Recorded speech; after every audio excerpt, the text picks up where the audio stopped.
Labą dieną, mielieji.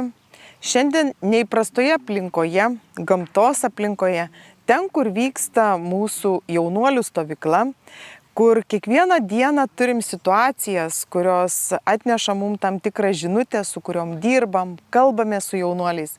Ir tvirtai galiu pasakyti, kad mūsų jaunimas yra labai šaunus, kad turim svečių ir iš Lenkijos, kad Lenkijos jaunuoliai tokie pat šaunus kaip ir mūsų jaunuoliai. Ir įsitikinau, kaip svarbu kiekvienam jaunam žmogui, kaip ir suaugusiam, būti priimtam, išgirstam, suprastam. Šiandienos tema, kurią noriu pasikalbėti ir kuri man surezonavo, kuri tapo labai jautri, kada liausimės smerkti. Šios temos pavadinimas toks: kada liausimės smerkti. Aišku, daugiausia orientuojuosi į tėvelius. Kiek tenka stebėti mūsų lietuviškoj kultūroj ir kiek tenka susidurti ir matyti mamas, kurios nuo kasdieninių rūpesčių būna pavargusios, ir visuomenę, kaip mes reaguojam į verkiantį vaiką, į, sakykime, rėkiantį vaiką ir pasimetusią mamą arba pavargusią mamą. Dažnu atveju tenka pastebėti, kad visuomenė nėra ta, kuri palaiko, kuri ištiesia pagalbos ranką, kad kažkuris iš aplinkinių praeivių nusišypsotų, pasiūlytų pagalbą. Ir kviečiu paklausyti šią paskaitą ir pamastyti, ar dažnai mes pastebim kito žmogaus žmogišką įtrapumą ir ar sugebam suteikti pagalbą kitam žmogui be jokios išankstinės nuostatos, be jokio smerkimo, net tada, kai mama rėkia ant vaiko, net tada, kai vaikas isterikuoja, ar mes, kiekvienas iš mūsų, ar sugebam padėti mamai ir vaikui išeiti iš tos būsenos, nusiraminti, surasti vidinę ramybę. Kas mane įkvėpė šiam pašnekesiui ir šiai temai bei šiai diskusijai? Ogi įkvėpė matyti pavyzdžiai toj pačioj itališkoj kultūrai. Teko lankytis viename nuostabiame miestelyje ir stebėti tokią situaciją, kuri vyko Italijos pašte. Mama atėjusi su 2 mažamečiais vaikais, vienam galėjo būti 1,5 metukų, antram galėjo būti 5 metukai. Vaikai kažką kamputyje žaidė, laipiojo, kažką krapštinėjo ir mama tiesiog ramiai laukė savo eilės. Kai priėjo jos eilė, jinai nuėjo tvarkyti savo reikalų ir tada vaikai pradėjo bėgioti, vyresnysis broliukas bėga, mažasis vejasi. Kai mažajam atsibodo bėgioti, jo smalsumą patraukė pagrindinės pašto įėjimo durys. Ir jisai pradėjo tas duris daryti. Gerai, kad jos buvo sunkios, jam nepavyko. Broliukas vyresnis suprato situaciją ir jisai bėga, paima broliuką, parneša į vidų. Tada paštininkės, pamačiusios, kad mažylis nori išeiti, šalia buvo kitos durys, kurios įjungė tokią automatinę sistemą, kad durys užsidaro. Ir jie liko tarp tų 2 durų. Vyresnysis žiūri į mane, aš stovėjau šalia, tai aš paspaudžiau mygtuką, kad tos durys atsidarytų, jie užėjo į vidų. Tada dar pasikartojo gal 2 ar 3 kartus tokia situacija ir šalia mane stovėjo vyresnė senjorė, kuri priėjo į pagalbą tam vyresniam broliukui, kuris turėjo daugiau gyvenimiškos patirties ir suprato, kad išeiti į lauką negalima ir su tokiu rūpesčiu rūpinosi jaunuoju broliuku. Tada jinai priėjo ne prie vyresniojo, o prie mažojo ir sako labai paprastai ir aiškiai, be smerkimo, be nurodinėjimo, tiesiog suteikdama informaciją, paėmė už rankutės ir pasakė, kad į lauką eiti negalima, kad čia mamos reikia palaukti viduje. Ir jinai paėmė, bet sako, aš suprantu, kodėl tu tai darai, tu pavargai, tu nori miego. Ir jinai paėmė tą berniuką ant rankų, apsikabino ir pradėjo dainuoti lopšinę ir švelniai glostyti per nugarą. Mažylis nurimo, šiek tiek kveptelėjo, pailsėjo ir kai jau pradėjo muistytis, senjorė jį paleido ir jis toliau nuėjo žaisti su broliuku. Mama tuo tarpu baigė tvarkyti reikalus, iš aplinkinių nebuvo smerkimo, nebuvo drausminimo, nebuvo pamokslavimo nei vaikam, nei mamai. Buvo suteikta pagalba.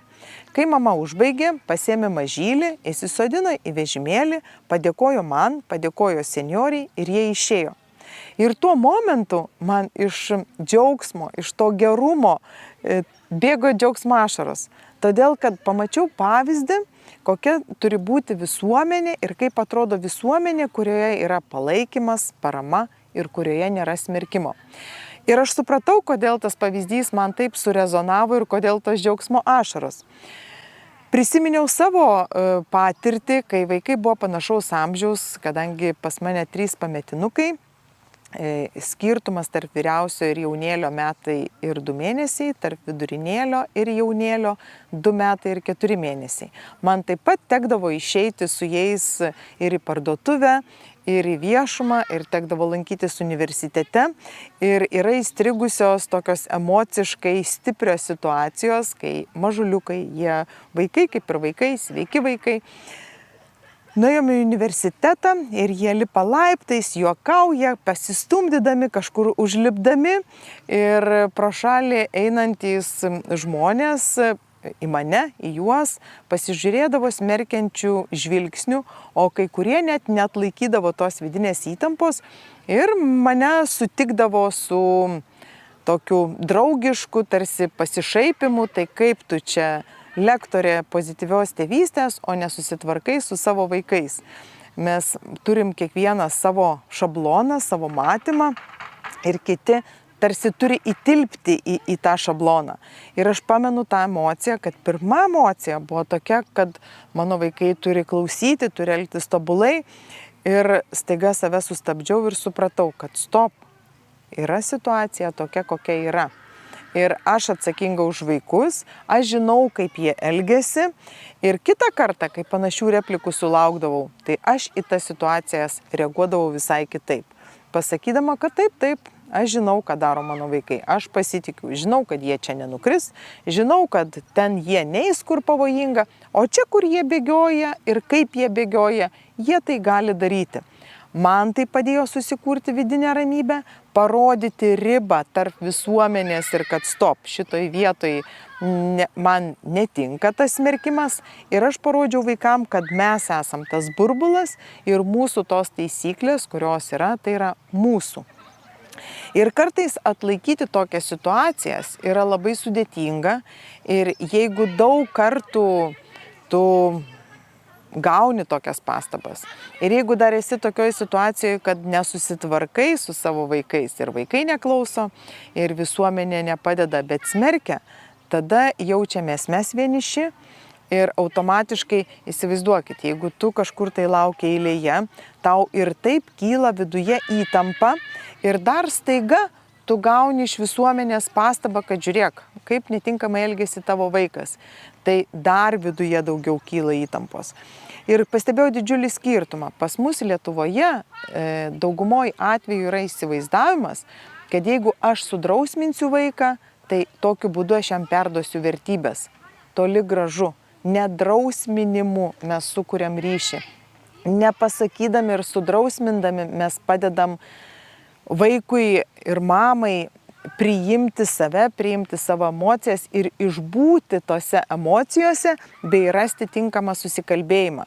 Bet pasakydami gerą žodį, teikdami pagalbą, padėdami nusiraminti vaikui ir mamai ir va tai yra stipri bendruomenė, kai vienam iš jos narių pritrūksta resursų išbūti ramiai toje situacijoje ir jeigu ateina kitas ir padeda tau nurimti, va tai yra bendruomenės tvirtybė. Tai šiuo video noriu pakviesti kiekvieną iš mūsų čia besiklausantį.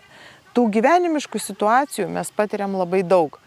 Būti ne tais, kurie smerkia, bet be išankstinių nuostatų priimti žmogiškai trapumą ir padėti žmogui nurimti, tiesti tuos pagalbos tiltus, kaip mes čia tą darėm ne tik su jaunuoliais iš Lietuvos, bet su jaunuoliais iš Lenkijos, su jaunuoliais iš Briuselio.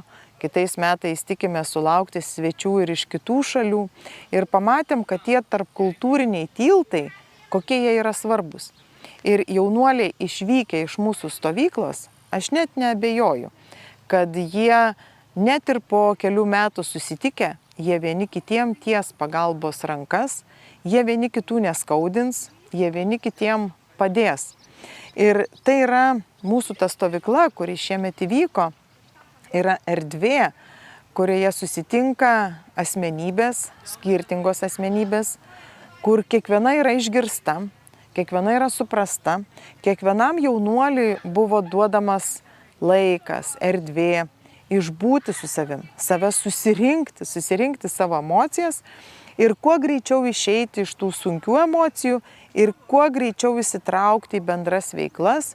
Mes nagrinėjom dezinformaciją virtualioje erdvėje ir pamatėm, kad tarp kultūriniai ryšiai, kurie plėtojasi per vieni kitų pažinimą, yra tas atsparumas visai tai dezinformacijai ir mes analizuodami save, būdami kartu vieni su kitais, galim geriau pažinti savo jausmus, emocijas, galim geriau suprasti kitus ir taip išeiti iki pirminių šaltinių, kad pamatyti, koks žmogus yra trapus ir jeigu aš prieinu, kad ir prieš tai man negražų žodį pasakiusiam vaikui, bet matau, kad jam dabar blogai, jį apkabinu ir sakau, viskas bus gerai, tai yra labai stipru. Aš turėjau tokius pavyzdžius stovyklai ir vaikai, jaunuoliai išsiveža tai savyje ir manau, kad jie tą gėrio ir pagalbos sėklą toliau sės mūsų kultūroje, mūsų visuomenėje ir savo šeimose. Tai kas dar nesat mūsų YouTube kanalo Vaikų ugdymas sekėjais, kviečiu jais tapti ir čia jūs rasite daug nemokamo turinio, kuris kvies jūs pamastyti apie tai, kokiais žmonėmis mes esame. Ar tais, kurie smerkia, ar tais, kurie vieni kitiem padeda. Ir jeigu mes rodom tokius pavyzdžius jaunuoliam, tai jie mokosi ne iš žodžių, ne iš drausminimų, bet iš matomų pavyzdžių. Tai jeigu jaunuoliai elgesi netinkamai, tai vadinasi, mes esam ta visuomenė, kuri jiem rodom netinkamus pavyzdžius. Tai ugdykim jaunąją kartą savo asmeninių pavyzdžių ir šioje temoje tiesdami vieni kitiem pagalbos rankas, be išankstinių nuostatų ir priimdami kiekvienas tiek savo, tiek kitų žmogiškąjį trapumą ir padėdami vieni kitiem atsiskleisti, kaip tik galim pačiomis geriausiamis savo versijomis. Tai iki kitų malonių susitikimų ir prasmingų pašnekesių.